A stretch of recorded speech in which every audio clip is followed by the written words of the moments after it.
और आइए ब्रेक के बाद एक बार फिर से हम खबरों में आप सभी दर्शकों का स्वागत करते हैं। 3 मार्च की संस्थापक दिवस की तैयारियां जोर शोर से चल रही है। चंदन नगर से आए 150 से ज्यादा कारीगर जुबली पार्क में विद्युत सज्जा में जुटे हुए हैं। 3 मार्च को संस्थापक दिवस के मौके पर जुबली पार्क के साथ साथ पूरे शहर में विद्युत सज्जा की जाएगी। इसकी तैयारियां भी जोर शोर से चल रही है। चंदन नगर से आए 150 कारीगर दिन रात जुटे हुए हैं।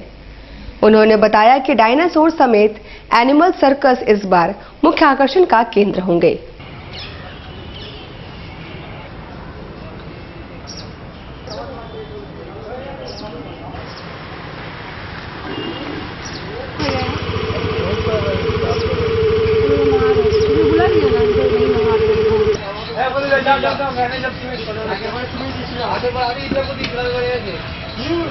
एक घोड़ा है, घोड़ा सीधा उठ के पास चलाता है।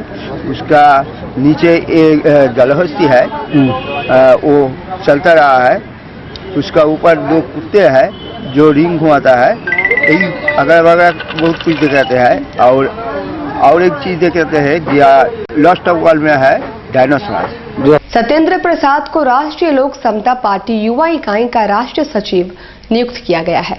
युवा एवं कर्मठ नेता सत्येंद्र प्रसाद को राष्ट्रीय लोक समता पार्टी युवा इकाई का राष्ट्रीय सचिव नियुक्त किया गया है। मंगलवार को पार्टी के राष्ट्रीय महासचिव जहांगीर खान ने अभिनंदन समारोह में सत्येंद्र प्रसाद को सम्मानित किया और राज्य में पार्टी का जनाधार बढ़ाने का निर्देश दिया। तो बताऊंगा इसके लिए मैं यहाँ आया हूँ और झारखंड में राष्ट्रीय लोक समता पार्टी विस्तार करना चाहती है, बढ़ाना चाहती है।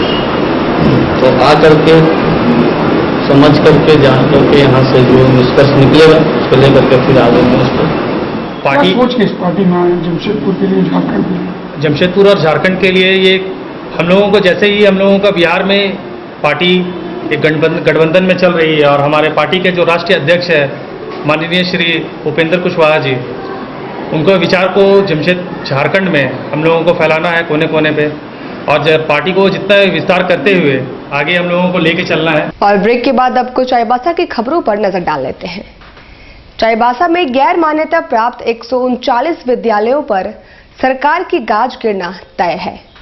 वैसे विद्यालयों को 28 फरवरी तक का समय दिया गया है। पिल्लई हॉल में जिले के मान्यता और गैर मान्यता प्राप्त निजी विद्यालयों की बैठक उपायुक्त शांतनु कुमार की अध्यक्षता में की गई। बैठक में जिला शिक्षा अधीक्षक नीलम आइलिन टोप्पो के अलावे विद्यालय के संचालक शामिल थे। बैठक में डीएससी ने कहा कि जिले में 170 निजी विद्यालय हैं, जिसमें 21 विद्यालय मान्यता प्राप्त हैं, जबकि 149 विद्यालयों ने अब तक मान्यता नहीं ली है। सरकार के आदेशानुसार सभी विद्यालयों को 28 फरवरी तक मान्यता के लिए आवेदन किया जाना है। समय सीमा के अंदर आवेदन नहीं किए जाने पर 1 लाख का जुर्माना और प्रत्येक दिन 10,000 की पेनल्टी देना होगा। उपायुक्त ने कहा कि सरकार ने निर्णय लिया है कि वर्ग 1 से 8 तक चलने वाले विद्यालयों में 25% अभिवांछित वर्ग के लिए सीट आरक्षित रहेंगे। उन बच्चों को नामांकन 23 फरवरी से 3 मार्च तक होगा। 9 के अनुसार प्रत्येक प्राइवेट स्कूल जो क्लास 1 से क्लास 8 तक रन करते हैं, जो अपने स्कूल में जिनमें बच्चों का एडमिशन होता है, उसमें सरकार के द्वारा ये निर्णय लिया गया चुका है और एक्ट भी कहता है कि नर्सरी और क्लास 1 में सिर्फ 25% जो सीट्स हैं वो अभिवंचित वर्ग के लिए रिजर्व रहेंगे। उस अभिवंचित वर्ग में अनुसूचित जनजाति, अनुसूचित जाति, अन्य पिछड़ा वर्ग, अल्पसंख्यक, दिव्यांग एवं 72,000 रुपये से कम वार्षिक आय वाले वर्ग के लोगों के बच्चे रहे, उसमें इनरोलमेंट होगा और उनके लिए ट्यूशन फीस फ्री रहेगी।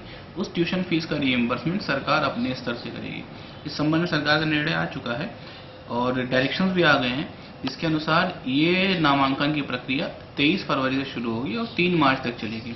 इस प्रक्रिया में संबंधित परिवार को संबंधित स्कूल में, अगर वो परिवार स्कूल की परिधि की 1 किलोमीटर के अंदर में आता है या 3 किलोमीटर के अंदर में आता है या 6 किलोमीटर के अंदर में आता है, तो प्रायोरिटी पहले 1 किलोमीटर को दिया जाएगा, फिर 3 किलोमीटर को, फिर 6 किलोमीटर को। उस एक प्रॉपर फॉर्मेट है आवेदन के लिए, एप्लीकेशन को। उस फॉर्मेट में संबंधित अपने डॉक्यूमेंट्स और प्रूफ के साथ कि वो हम इस एरिया में रहते हैं, हम इस समाज के हैं, इस वर्ग से संबंधित हैं, उस प्रूफ के साथ उस एप्लीकेशन को सबमिट करेंगे स्कूल में और स्कूल्स वाले उनका नामांकन इंश्योर कराएंगे। अगर स्कूल्स में रिजर्व सीट्स के कंपैरिजन में अगर ज़्यादा अमाउंट में नामांकन के लिए एप्लीकेशंस आते हैं तो उनमें से लॉटरी के माध्यम से हम लोग चयन करेंगे। अगर जितनी सीट रिजर्व हैं उसमें से नामांकन की संख्या कम आती है तो फिर ये प्रक्रिया दोबारा फिर शुरू की जाएगी ताकि वो सीट्स फुलफिल हो जाए। यातायात नियमों का उल्लंघन करने वालों से अब यातायात पुलिस स्पॉट पे शपथ दिलाएगी और लोगों को जिम्मेदारी का एहसास दिलाएगी। यह व्यवस्था जल्द ही शुरू हो जाएगी। जिला पुलिस की ओर से यह अनोखी पहल आपको आपकी जिम्मेदारी का एहसास कराने के लिए की जा रही है। जांच के दौरान आप जहां पकड़े जाएंगे वहीं ऑन द स्पॉट शपथ दिलाई जाएगी कि भविष्य में आप ऐसी गलती नहीं करेंगे और दूसरे लोगों को भी ऐसा नहीं करने के लिए जागरूक करेंगे। एसपी अनीश गुप्ता ने कहा कि सड़क दुर्घटना के कारण लोगों को जान से हाथ धोना पड़ता है। हमारा प्रयास है कि लोग इस बात को समझें कि जीवन कितना अनमोल है। छोटी सी लापरवाही के कारण पूरे परिवार को कितना बड़ा खामियाजा भुगतना पड़ता है। इसलिए लोग खुद जागरूक हों और यातायात नियमों का पालन करें। एक हम लोग एक नया प्रयोग कर रहे हैं जिसमें कि जो ट्रैफिक रूल्स का वायलेशन करते हैं उनको ये जागरूकता लाने के लिए कि उनकी अपनी ज़िंदगी और अपना स्वास्थ्य न केवल उनके लिए ज़रूरी है बल्कि उनके परिजनों के लिए भी आवश्यक है, समाज के लिए आवश्यक है। उनको एक शपथ दिलाया जाए कि भविष्य में जब भी वो 2 पहिया वाहन या 4 पहिया वाहन का प्रयोग करें तो जो यातायात नियम है उनका अनुपालन करें, उसकी एक शपथ लें और अपने आसपास के लोगों को भी उन नियमों का अनुपालन करने के लिए प्रेरित करें। तो ये भी कार्यक्रम हम लोग शुरू करने जा रहे हैं। अवैध खनन को रोकने के लिए अखिल भारतीय आदिवासी महासभा द्वारा जिला खनन कार्यालय के बाहर प्रदर्शन किया गया। ग्रामीणों ने पश्चिम सिंहभूम जिला अंतर्गत संचालित हो रही खदानों में अवैध रूप से हो रहे खनन कार्य को बंद करने की मांग की है।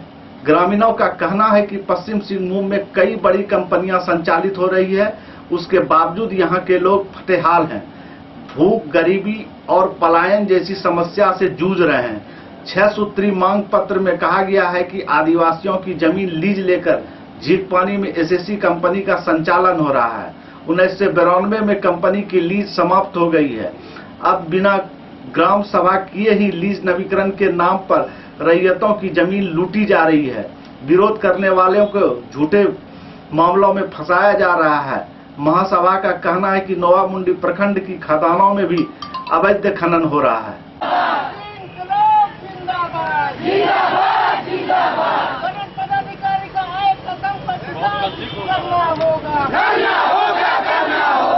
यह प्रदर्शन हमारा पश्चिम सिंहभूम सबसे खनिज संपदा है और ये पश्चिम सिंहभूम के लोग आज भी वहाँ गरीब में है और वहाँ के लोग आज भी पत्ता लकड़ी दतवन बेच रहा है।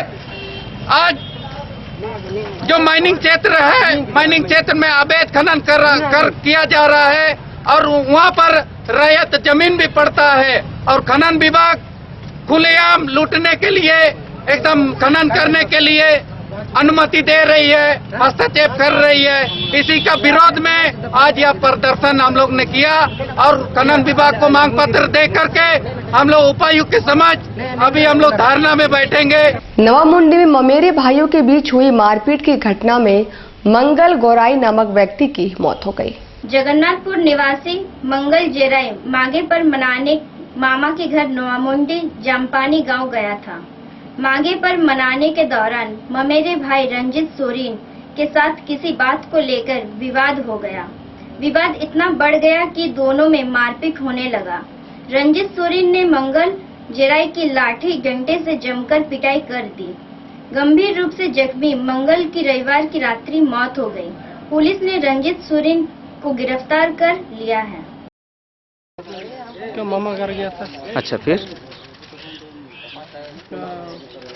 मामा का बेटा के साथ ही झगड़ा हुआ।